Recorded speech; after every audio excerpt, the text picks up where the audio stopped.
Turquie oscille entre passé et présent, tradition et modernité, Orient et Occident.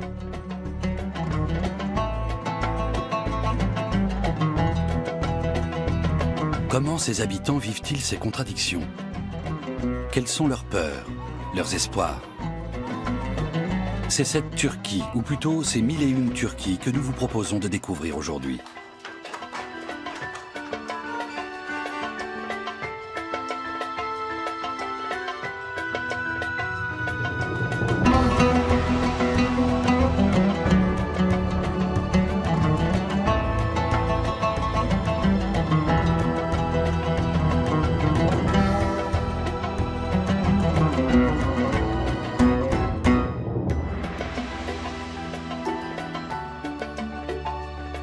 À cheval entre l'Europe et le Proche-Orient, la Turquie et ses 75 millions d'habitants sont à la croisée de deux continents.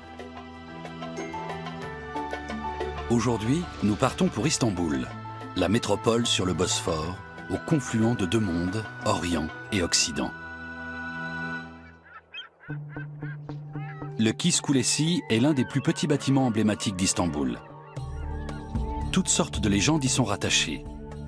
La plus populaire raconte qu'un sultan aurait isolé sa fille sur cette île minuscule pour conjurer une prophétie selon laquelle elle mourrait mordue par un serpent. Mais le serpent vint sur l'île dans une corbeille de fruits. Officiellement, la plus grande ville de Turquie abrite 14 millions d'habitants. Officieusement, elle en compte 17. Auxquels s'ajoutent chaque année plus de 10 millions de touristes, attirés par une métropole riche de 2500 ans d'histoire.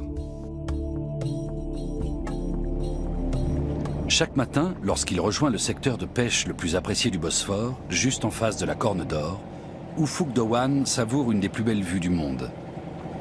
C'est là, à la pointe de la vieille ville, sur la rive européenne du détroit, que se trouvait le port le plus important de l'ancienne Constantinople. Ufuk Doğan a 67 ans. Il est à la retraite, mais il arrondit ses fins de mois grâce à la pêche. Les pensions versées par l'État n'ont pas suivi la hausse des prix d'une métropole en plein boom. Malgré tout, Ufuk n'imagine pas vivre ailleurs qu'ici. J'aime Istanbul. J'aime la mer. Istanbul est une ville unique, merveilleuse. Si la population de la ville ne cesse de croître, le fleuve, lui, se dépeuple à vue d'œil. Plus question de nos jours d'attendre tranquillement que ça morde sans bouger. Depuis longtemps déjà, il n'y a plus assez de poissons pour tout le monde. Alors, on se bat pour le moindre fretin. Nos mers sont de plus en plus polluées, avant tout à cause de la surpêche. Les gros chalutiers abîment les fonds marins, mais aucune mesure préventive n'est prise, alors ça continue. Les poissons se font de plus en plus rares. Mais je ne m'énerve pas, ça ne sert à rien. On ne négocie pas avec la mer.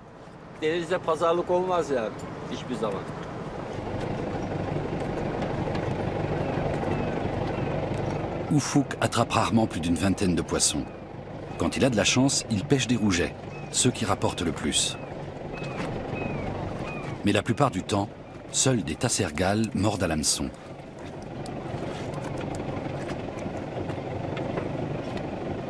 Sur l'eau comme sur la terre ferme, la pêche à la ligne est un sport très populaire à Istanbul. Sur le pont de Galata, qui relie le district européen de Beyoğlu à Eminönü, sur la péninsule du vieux Stamboul, les places sont chères. À vrai dire, il faut se lever tôt pour trouver un coin tranquille à Istanbul. Des quatre coins de la Turquie, on vient chercher du travail ici, dans la plus grande agglomération du pays. Ceux qui, comme ces jeunes hommes, ont trouvé un emploi s'estiment heureux. La brûlerie la plus ancienne et la plus réputée de Turquie, Kuru Cafeci Mehmet Efendi, ne désemplit pas. Lorsqu'il ouvre sa boutique en 1871, Mehmet Efendi innove. Il vend du café déjà torréfié. Jusque-là, en Turquie, on achetait des grains de café crus et on les torréfiait soi-même. Jour après jour, de longues queues se forment devant le magasin, situé à l'entrée du bazar égyptien dans le quartier d'Eminönü. Gülriz et Ilmez se fournit elle aussi chez Efendi. C'est une spécialiste du café à la turque dont elle souhaite perpétuer la tradition. D'ailleurs, depuis 2013, cette spécialité figure sur la liste du patrimoine culturel immatériel de l'UNESCO. Le café fait partie intégrante de la vie quotidienne des Turcs, au même titre que le thé. Le café turc se boit tous les jours, en toute occasion.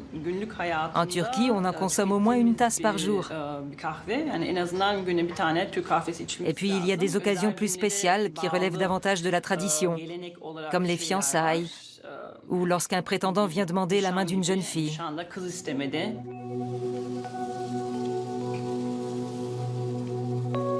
La préparation du café fait l'objet d'une véritable cérémonie que l'on continue à pratiquer dans les règles de l'art dans certains établissements d'Istanbul.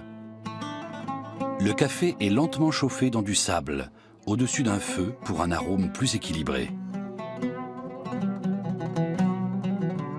Lorsqu'il commence à frémir, on le verse dans les tasses. Les premiers cafés sont apparus dans le quartier de Tahtakale en 1554, quand des marchands sont revenus de Syrie avec les précieux grains. Ces établissements sont vite devenus des lieux de convivialité. Avant, les gens se retrouvaient chez eux, sur leur lieu de travail ou au marché, et plus tard à la mosquée. Et là, pour la première fois, il existait des endroits où l'on pouvait se réunir pour discuter, débattre, fréquenter d'autres personnes. Le café turc n'est pas un café filtré, mais une décoction. La mouture reste dans la tasse. D'où la naissance d'un deuxième rituel qui consiste à lire l'avenir dans le mar de café. Ce rituel jouit d'une grande popularité dans les cafés d'Istanbul. Aujourd'hui, il est parfois complété par la lecture des cartes de tarot. Mais c'est dans le mar que les vraies questions sur l'avenir trouvent leur réponse.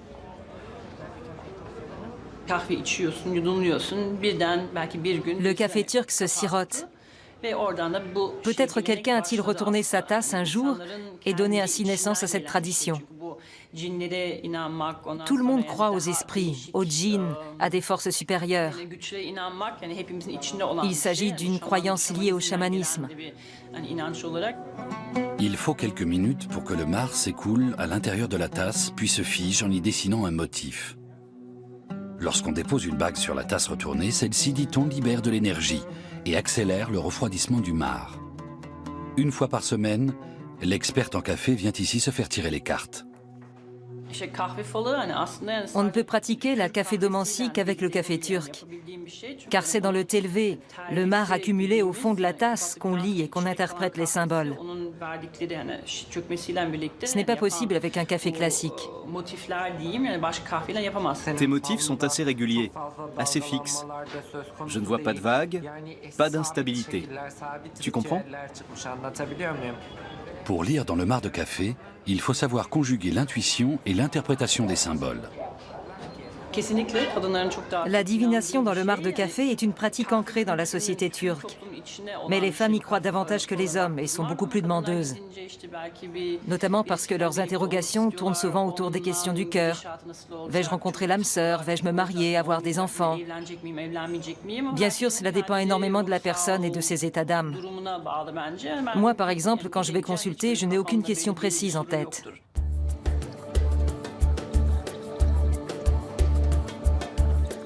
Une centaine d'années avant l'introduction du café en Turquie, en 1453, les Ottomans conquièrent Constantinople. Pour affirmer sa puissance, Mehmed II fait construire le palais de Topkapi sur le site de l'acropole de l'antique Byzance.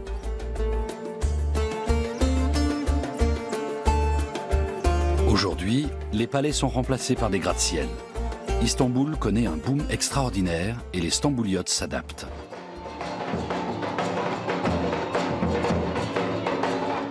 Ce passage à la modernité influe aussi sur les relations amoureuses. Pour trouver un partenaire, certains délaissent les voies traditionnelles pour s'aventurer par exemple sur le plateau de télévision de Flash TV.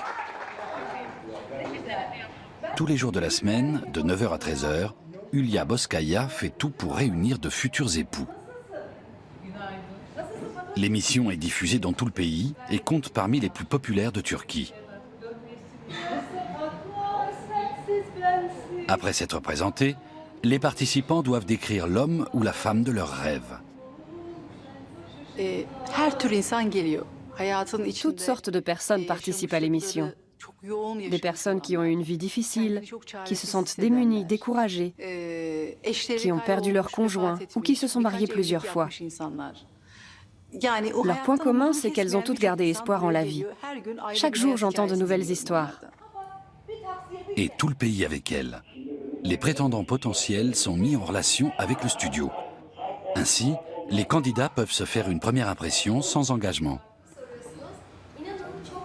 Un psychologue est là pour apporter aide et conseils au cœur solitaire. Rencontrer quelqu'un à l'extérieur et commencer à le fréquenter, c'est impossible pour ces gens, car cela va à l'encontre de leur culture et de leurs mœurs. C'est pourquoi ils souhaitent participer à mon émission. Ils me font confiance, et quand je leur trouve des prétendants conformes à leurs attentes, je me réjouis autant qu'eux. Plus on prend de l'âge, plus c'est difficile. Mais personne ne veut être seul, tout le monde a besoin d'un compagnon de vie. Sur le plateau, chacun a l'occasion de montrer ce qu'il sait faire.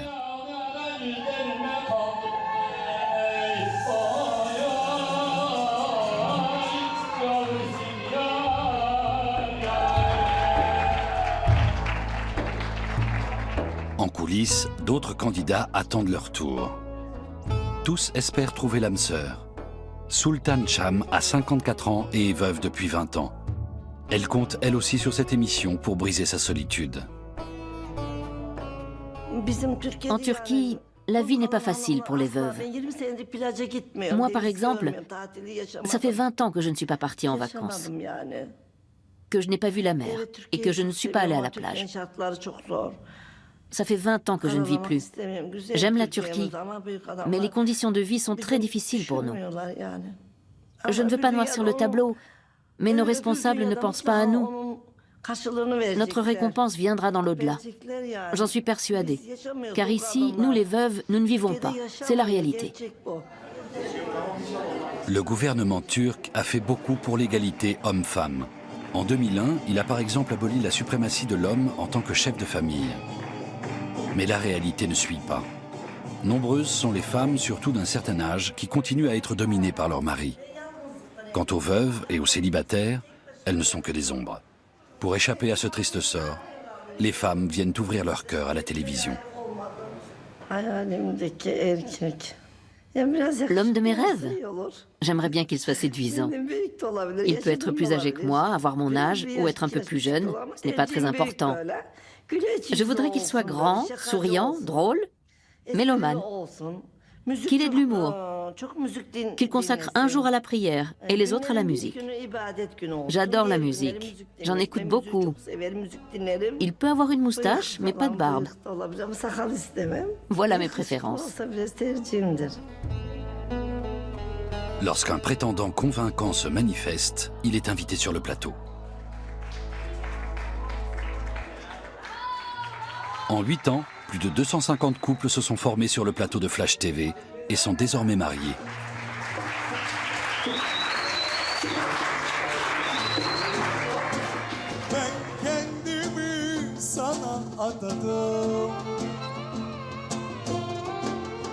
Le téléphone n'a pas sonné pour Sultan aujourd'hui, mais elle ne perd pas espoir et reviendra demain. Inch'Allah. Je rencontrerai l'homme de mes rêves.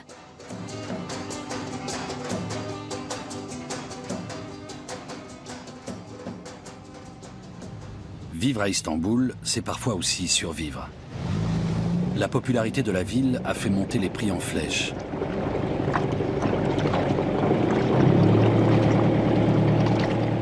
Des retraités comme Ufuk profitent de leur temps libre pour compléter leurs revenus. Les cours fluctuent d'un jour à l'autre. Le prix du kilo peut descendre à 25, 21 livres, puis remonter à 30, voire 35 livres. C'est fonction des conditions météorologiques. Quand il y a du vent, les poissons se font rares et le cours monte. Un kilo de poisson lui rapporte l'équivalent d'une dizaine d'euros. Il vend le produit de sa pêche principalement aux commerçants du marché aux poissons de Karaköy.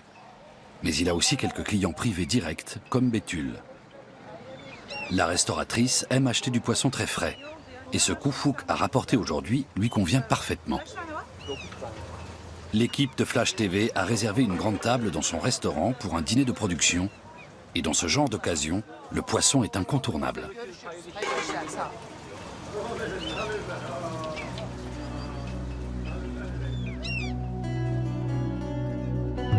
Deux ponts enjambent le Bosphore et relient ainsi la rive européenne et la rive asiatique de la ville.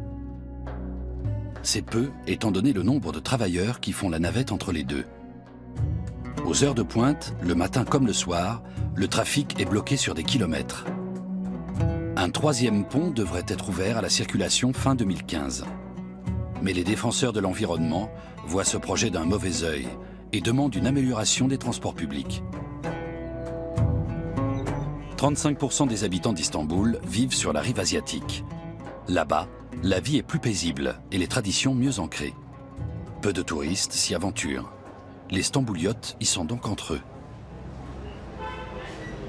Ayşen Özen, créatrice de mode, a une boutique dans le quartier d'Umraniye. Ici, beaucoup de femmes s'habillent de façon très traditionnelle, selon les critères définis par la religion. Mais pour Ayşen, cela n'exclut pas l'originalité.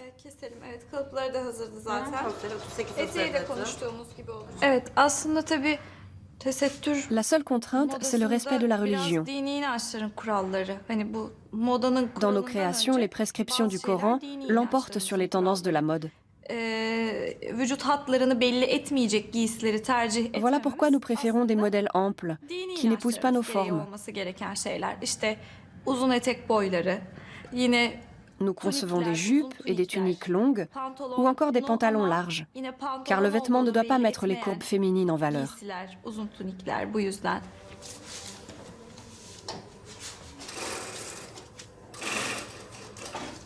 Ayşen conçoit et réalise ses vêtements avec l'aide de 5 employés.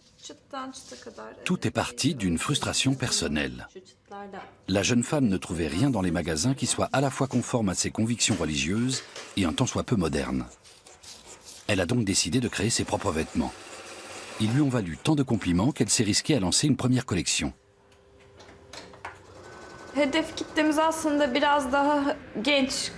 Nous ciblons les jeunes, les femmes actives, les étudiantes qui peinent à trouver des vêtements à leur goût.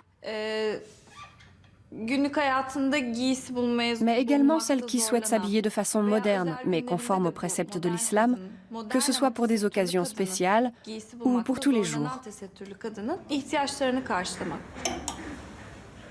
Ayşen a eu du flair. Beaucoup de femmes, même très attachées aux traditions, accordent de l'importance à leur apparence et souhaitent évoluer avec leur temps. Je suis les tendances, bien sûr. Comme tous les stylistes, je suis attentive aux coupes et aux couleurs, car il nous arrive de combiner certaines pièces et l'ensemble doit rester harmonieux. Bien entendu, mes convictions religieuses passent avant le reste. Je ne cherche pas à rendre la femme sexy. C'est contraire à notre religion comme à mes convictions personnelles. Notre but est de créer des vêtements modernes, féminins et décents. Ayşen, çok teşekkür ederim. Ayağınıza sağlık. Çok memnun oldum. Hoşçakalın. Hayırlı işler. Istanbul est à cheval sur le Bosphore, ce détroit qui relie la mer Noire à la mer de Marmara, et donc aussi à la mer Égée et à la Méditerranée. Cette position en a fait depuis très longtemps une importante plateforme commerciale. En 660 avant notre ère, les Grecs y bâtissent Byzance, qui sera ensuite annexée à l'Empire romain. En 330 après Jésus-Christ, après 4 siècles de relative tranquillité, l'empereur Constantin décide d'ériger une seconde Rome à l'est. C'est ainsi que naît Constantinople. Tandis que l'Empire romain d'Occident s'achemine en titubant vers sa propre fin, de son côté, l'Empire byzantin est de plus en plus florissant, et sa capitale aussi. Au VIe siècle, Constantinople est le centre économique, culturel et religieux du monde occidental. La basilique Sainte-Sophie donne à elle seule toute la mesure de cette époque glorieuse. La splendeur de ses mosaïques et de sa décoration intérieure lui valent d'être parfois considérée comme la 8e merveille du monde.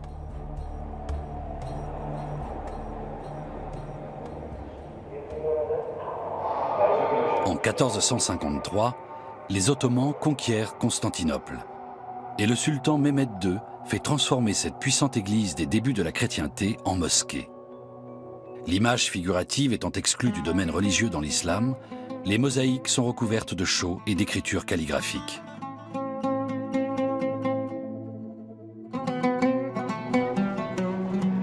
L'art de la calligraphie est un élément important de la culture turque.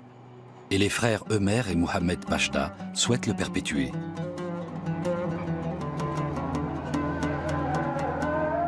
Dans leur atelier des abords de la Corne d'Or, ils s'adonnent à la belle écriture et accueillent les clients.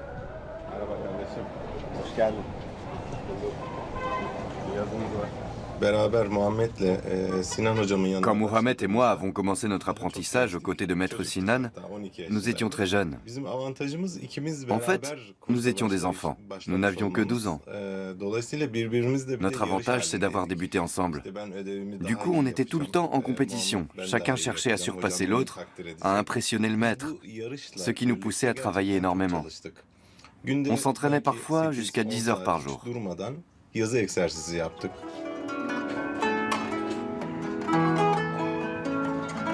Du temps de l'Empire ottoman, la calligraphie était le principal moyen d'expression.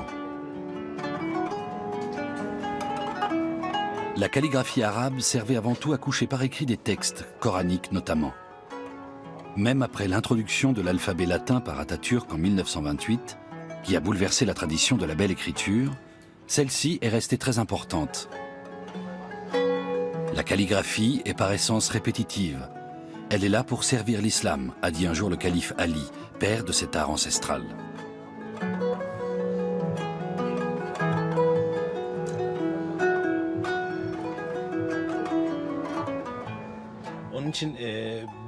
L'important dans notre art, c'est de pouvoir coucher nos états d'âme sur le papier.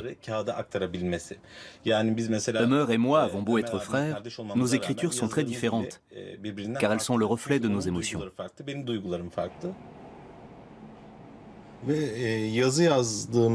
Notre état émotionnel influe énormément sur notre façon d'écrire. Nos maîtres nous disaient souvent « N'écrivez pas quand vous êtes trop joyeux, trop triste, quand vous avez faim ou avez trop mangé. Quand on est calme et serein, les lettres sont plus belles et le résultat bien plus esthétique. »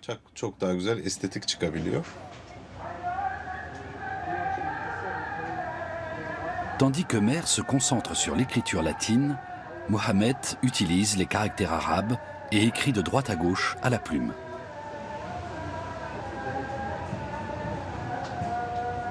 Que ce soit pour une commande ou simplement pour l'amour de l'art, les deux frères essaient encore et toujours d'améliorer la qualité de leur écriture.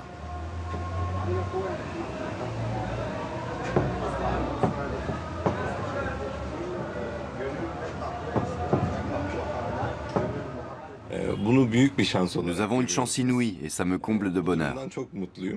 Je pense être légèrement plus doué que mon frère car je suis capable d'écrire tout en écoutant de la musique.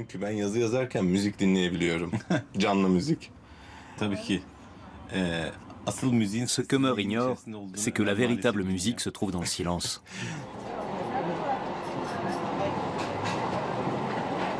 La pièce que Ömer et Mohamed viennent d'achever leur a été commandée par Gulriz, elle aussi fan de calligraphie. Elle a choisi une maxime ayant trait au café.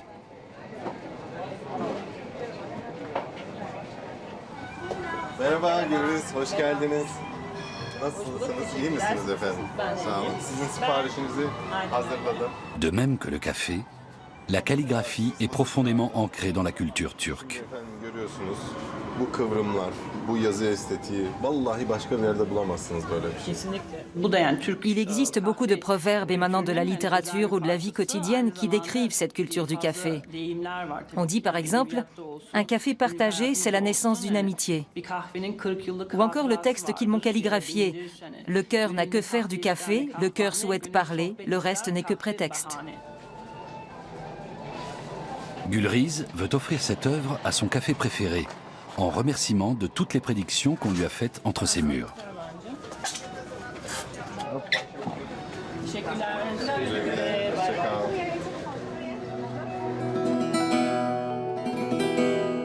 Istanbul ne semble jamais se reposer, et surtout pas en fin de journée, car c'est à ce moment-là que la ville entre plus que jamais en effervescence. Tout autour de la tour de Galata, les bars et les restaurants du quartier grouillent de monde.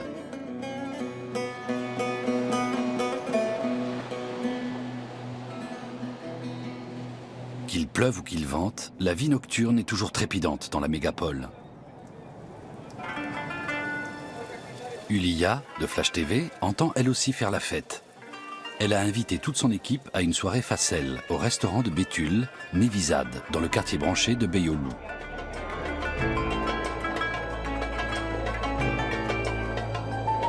Dans ce genre de soirée, le dîner commence toujours par les fameux hors-d'œuvre appelés mezze. Et il y a évidemment du poisson frais au menu. Le repas est copieusement arrosé de raki. Cette boisson à l'anis est au soir ce que le café est au jour. Un prétexte pour discuter avec des amis et trinquer à la vie.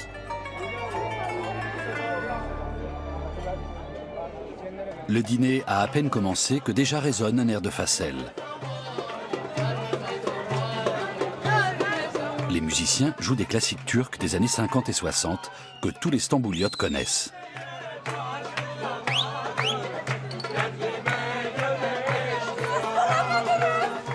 Ces airs sont des hymnes à Istanbul et à l'âme turque.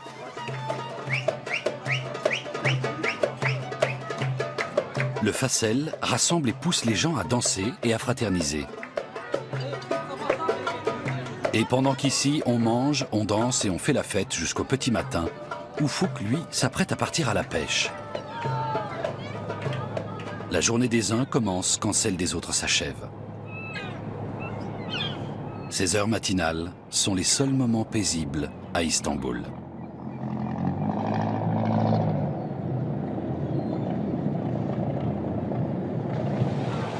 Lorsque la ville est tranquille et baignée d'une lumière dorée, avant que la foule ne la transforme en un gigantesque chaudron bouillonnant, elle offre un décor idéal pour des photos publicitaires.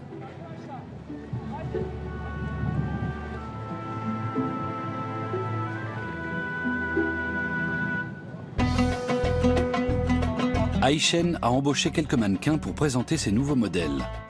Même pour une collection marquée par la religion, la publicité joue un rôle essentiel.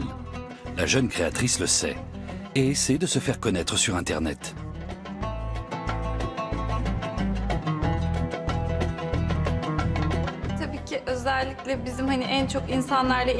Aujourd'hui, nous communiquons principalement sur les réseaux sociaux. Nous mettons à jour nos modèles en ligne. Les retours sont globalement positifs, mais il arrive que certains trouvent que telle tunique épouse trop le corps ou que tel pantalon est trop moulant. Alors même que pour nous, ces modèles sont tout à fait acceptables. Certains estiment que les femmes doivent être complètement voilées. Le plus difficile pour Ayşen est de trouver le juste équilibre entre les injonctions contradictoires de sa société.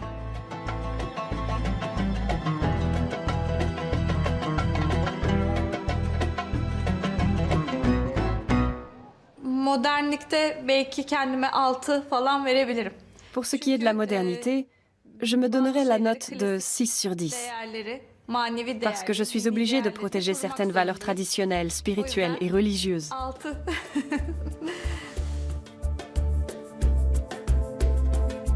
Ces dernières années, Istanbul est devenu un grand pôle de créativité. La bataille que se livrent tradition et modernité est une source continue d'inspiration pour les artistes.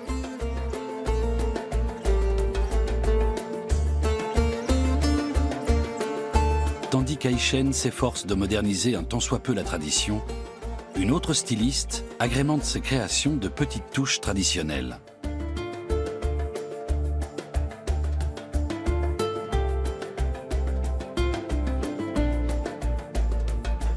Un autre shooting est au programme à Beyoğlu, organisé par la marque de mode Zemzem.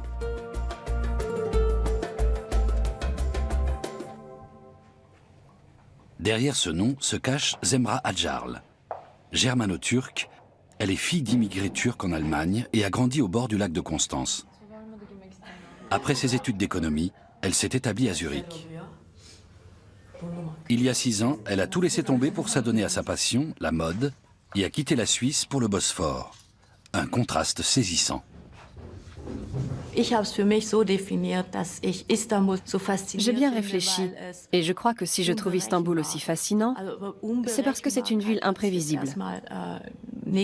Ça peut paraître embêtant dans un premier temps, mais en fait, ça signifie qu'il y a toujours du suspense. On ignore jusqu'au dernier moment si telle ou telle chose va fonctionner. Il faut toujours avoir un plan B dans un coin de sa tête. Mais en même temps, ça a quelque chose de rassurant, car si certaines portes se ferment, il y en a d'autres qui s'ouvrent. Zemra Acarl est arrivée à Istanbul pleine d'idées et d'illusions. Certains de ses espoirs ont été déçus. Je suis revenue à Istanbul après 20 ans d'absence et j'ai mis un peu de temps à bien cerner la ville. D'abord, j'ai été un peu effrayée, car je pensais vraiment trouver tout de suite un tas de tissus magnifiques et de personnes capables de fournir un travail manuel de qualité.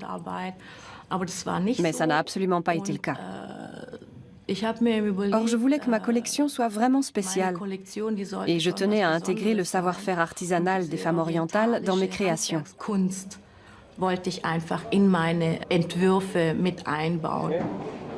Après des mois de recherche, Zemra a enfin trouvé ce qu'elle cherchait, au Grand Bazar de Beyazit.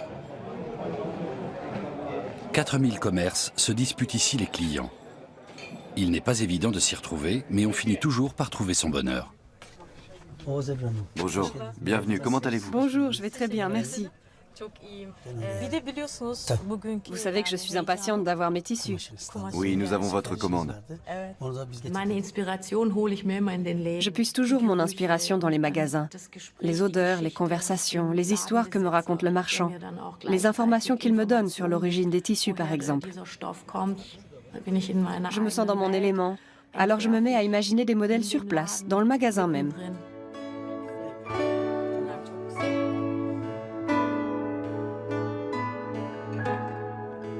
Les marchands de tissus ont l'habitude. Quand Zemra vient chez eux, elle reste souvent plusieurs heures. Mais ils savent aussi que ce sont des femmes du pays qui donneront la touche finale à ces créations, grâce à un savoir-faire ancestral.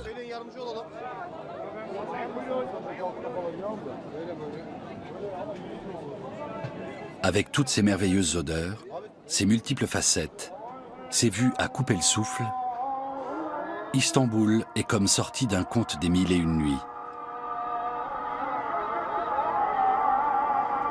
Où que l'on regarde, on ne peut qu'être transporté.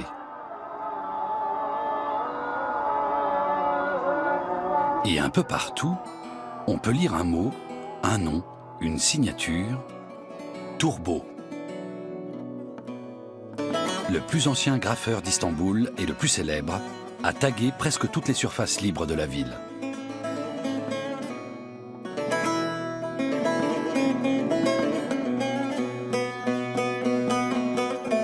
Le musée Pera, près de la tour de Galata, lui consacre aujourd'hui une exposition. Quand il a commencé dans les années 80, les graffitis étaient encore illégaux. Turbo sortait donc de nuit et cagoulé, toujours dans la crainte d'être surpris. Alors, voir ses œuvres exposées dans un musée est pour lui à peine croyable. Si on m'avait dit à l'époque que mes bombages seraient exposés dans les musées ou mis à l'honneur lors de biennales, j'aurais éclaté de rire. Je graffais pour le plaisir, je ne me considérais pas comme un artiste.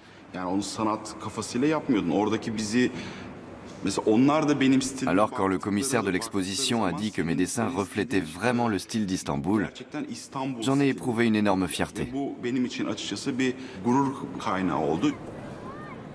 Aujourd'hui, Turbo reçoit même des commandes de la municipalité. Mais le chemin de la rue au musée a été semé d'embûches, l'illégalité n'étant qu'un problème parmi d'autres.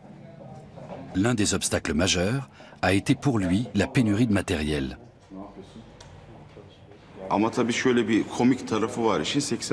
Ce qui est amusant, c'est qu'en 1985, les bombes de peinture étaient difficiles, voire impossibles à trouver ici.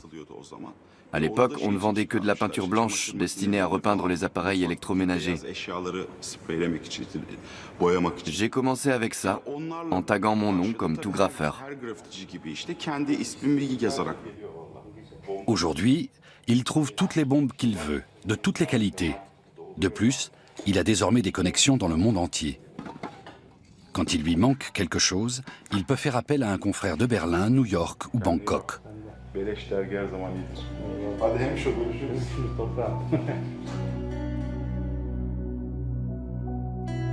Si cela ne tenait qu'à Tourbeau, les ferries qui traversent le Bosphore seraient tout bariolés. Depuis les années 80, il a un problème avec le blanc. Les seuls bâtiments d'Istanbul qui n'ont rien à craindre de ces bombes de couleur, ce sont les mosquées.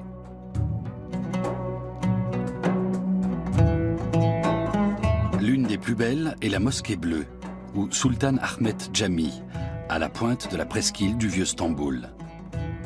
L'intérieur de la mosquée est décoré avec plus de 20 000 carreaux de faïence d'Iznik à dominante bleue, d'où son surnom. C'est l'exemple le plus imposant d'architecture ottomane classique.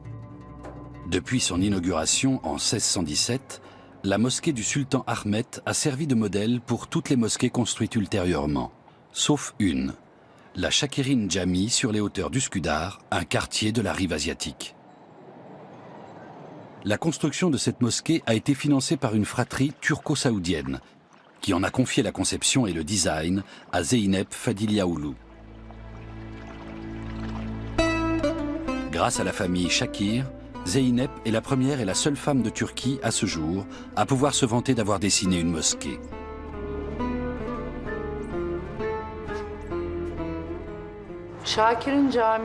Lorsqu'on m'a proposé de concevoir la mosquée Shakirin, j'ai décidé de m'inspirer du grand Sinan et de ses chefs-d'œuvre comme la mosquée bleue.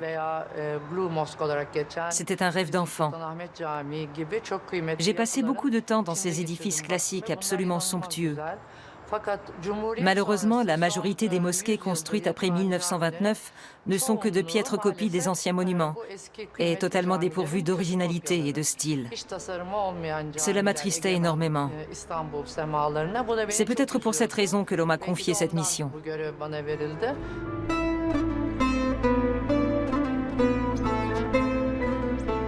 Un ovale turquoise en guise de mihrab qui indique la direction de la Mecque. Beaucoup de transparence.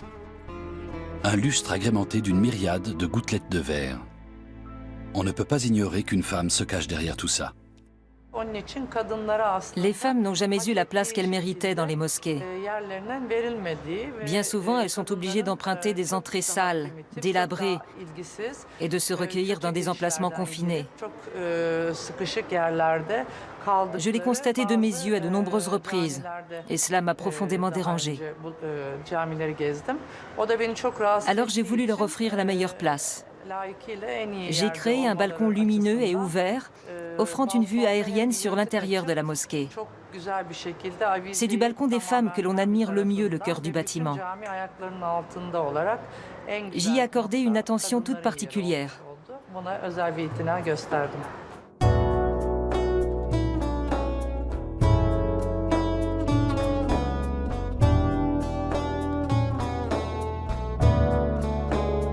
Le résultat ne s'est pas fait attendre. Quand la mosquée a été inaugurée en mai 2009, les femmes ont été enthousiasmées.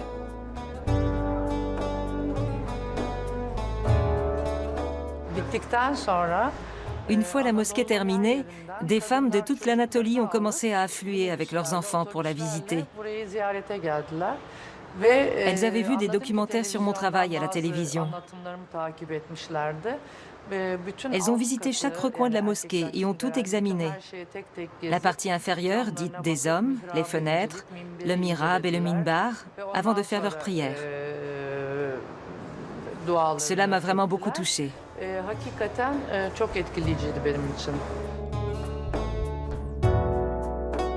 2 à 3 millions de Stambouliotes n'ont, paraît-il, jamais vu le Bosphore. Ils habitent trop loin et n'ont pas les moyens de faire le voyage. Zemra doit faire 1h30 de route pour se rendre à Fatih, pourtant sur la péninsule historique. C'est là que vivent les femmes qui rajoutent la petite touche traditionnelle à ces créations.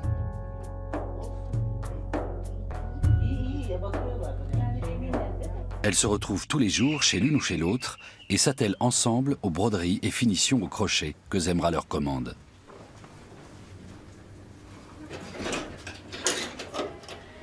Merhaba. Merhaba. Mevlüteciğim.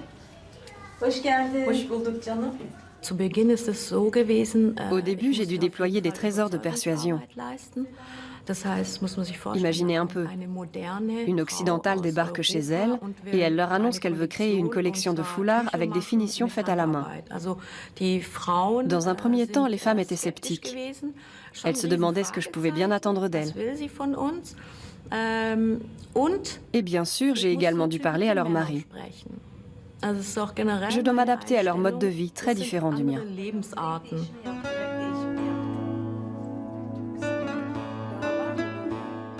De nombreuses familles des quartiers périphériques d'Istanbul viennent de la campagne, souvent même de la lointaine Anatolie orientale. Elles sont venues ici dans l'espoir que leurs hommes y trouveraient du travail. Mais à présent, ce sont les femmes qui sont embarquées dans une industrie internationale. Personne n'aurait osé en rêver, et certainement pas les femmes elles-mêmes, dont les talents artistiques sont totalement sous-estimés. Elle nous a exposé ses idées. Elle nous a expliqué qu'elle souhaitait faire connaître l'artisanat des femmes turques en Allemagne. Ça nous a plu.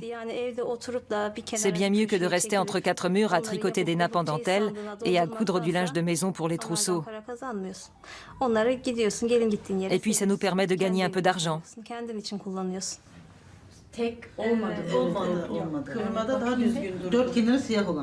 Zemra connaissait par sa famille le savoir-faire précieux des femmes turques. Alors pourquoi ne pas exploiter davantage ce talent?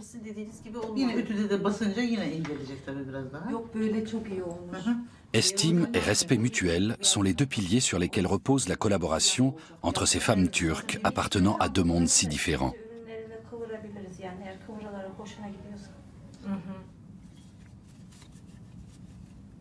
Elle ne se comporte pas comme une patronne face à ses employés. Notre relation est vraiment différente. Elle nous respecte comme nous la respectons. Pour ces femmes, l'important est d'être traitées d'égal à égal, car comme Zemra l'a très vite compris, elles n'ont pas besoin d'une sauveuse. Ces femmes n'ont pas une aussi piètre estime d'elles-mêmes qu'on ne le croit. On imagine des épouses résignées qui restent à la maison et se consacrent exclusivement au ménage et aux enfants. Mais en fait, ce sont elles qui gèrent l'argent du couple. Elles qui donnent aux hommes leur argent de poche pour la semaine. Au début, moi aussi, j'avais la tête pleine de clichés. Je me disais, les pauvres. Mais la réalité est tout autre.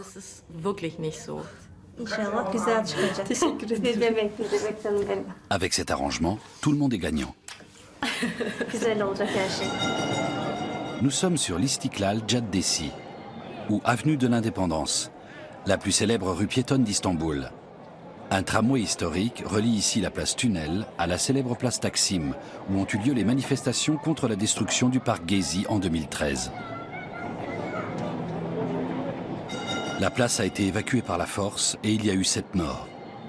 Mais la bonne nouvelle, c'est que pour l'instant, le parc Gezi n'a pas été remplacé par un centre commercial. Comme beaucoup d'autres, Zeynep porte un regard sceptique sur le développement urbain d'Istanbul. Une trop grande partie du patrimoine historique disparaît au profit de constructions modernes insipides. Le charme de la ville en prend un coup. Elle-même n'accepte que les projets qui lui semblent convenir à Istanbul, à la fois esthétiquement et culturellement. C'est le cas du Club 29. Ouvert en 1993, cet élégant restaurant est devenu une véritable institution pour la jet-set locale. Il s'apprête maintenant à changer de look sous la direction artistique de Zeynep.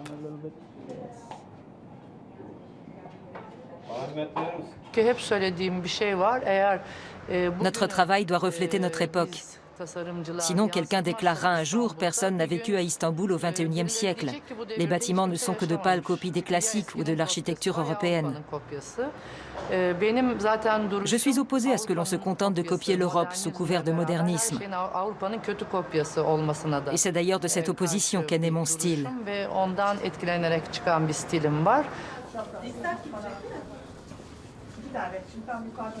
Pour imposer son propre style, son propre langage dans l'art, le design ou la mode, il faut du génie, certes, mais il faut aussi savoir s'imposer.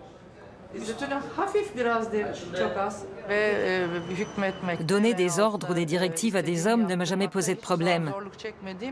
Et je n'ai jamais eu de mal à me faire obéir. Au contraire, je m'entends très bien avec les hommes. Et nous collaborons sans aucune difficulté.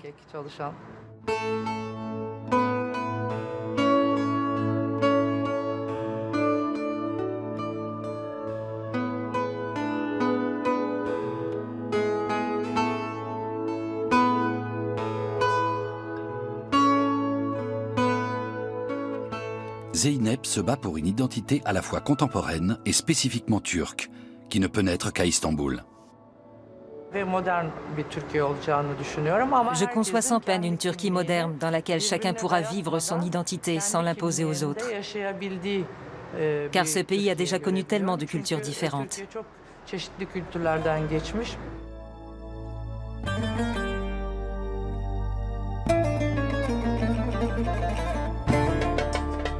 Chacun doit suivre sa propre voie. C'est aussi l'avis de Zemra, qui, à travers sa marque, prône la diversité culturelle.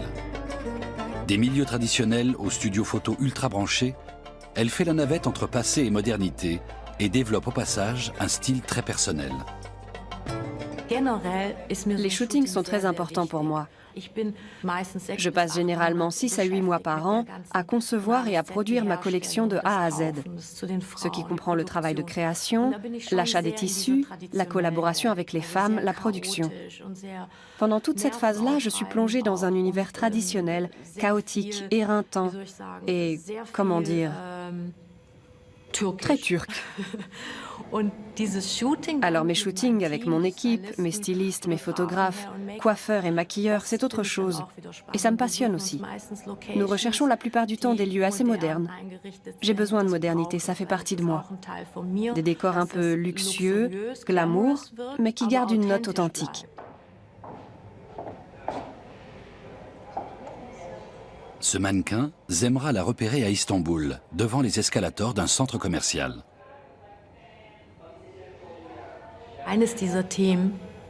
L'un des thèmes de mes collections est celui du voile. On en fait toute une histoire dans la presse et depuis longtemps. Je voulais le montrer sous un angle positif pour changer. C'est fatigant d'entendre tous ces gens en parler toujours de façon négative. Le voile fait partie de la religion, certes, mais beaucoup de femmes le portent par conviction personnelle. Ce qui est intéressant, c'est que quand j'ai commencé il y a 5 ans, les accessoires de mode étaient un marché en plein boom. Et un jour, je me suis fait la réflexion, le foulard, il y en a qui le portent autour du cou et d'autres autour de la tête. Et alors ?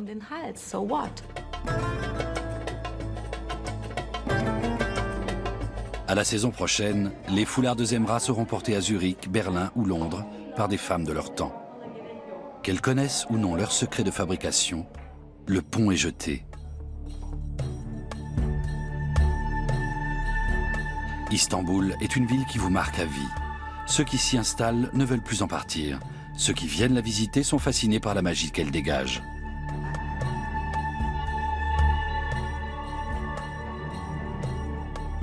Si Zemra est de temps à autre épuisé par le tourbillon de la métropole, Turbo, lui, est parfois nostalgique d'une vie où il bravait les interdits. Dans ces moments-là, il s'en va rejoindre son copain Mac pour retrouver avec lui le doux parfum de l'anarchie.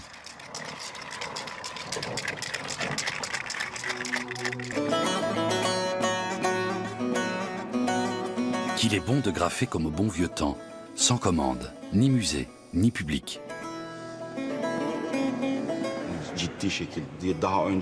À l'époque, quand c'était illégal, on graffait dans l'urgence, en surveillant qu'il n'y ait pas de policiers dans les parages. Et on suscitait la réaction de tous les passants. Ils menaçaient d'appeler la police, nous insultaient, nous chassaient.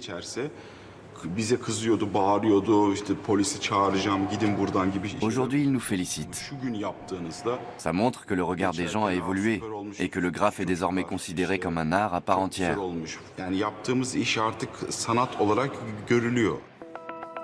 Dans ce contexte, Turbo éprouve un plaisir d'autant plus vif à retourner au graffiti sauvage.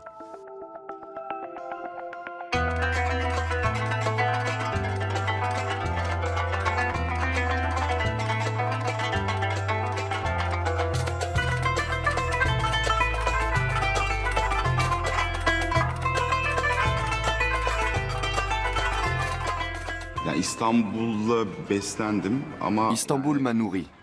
C'est ma muse, mon âme. Et elle le restera où que j'aille. Et partout où j'irai, je verrai, grâce à ce prisme, ce que les autres peinent à voir.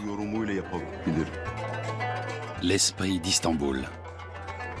Un mélange puissant de magie et de chaos, où se mêlent volupté et lutte pour la survie. Quand il entre en vous, il n'en sort plus. Et c'est tant mieux.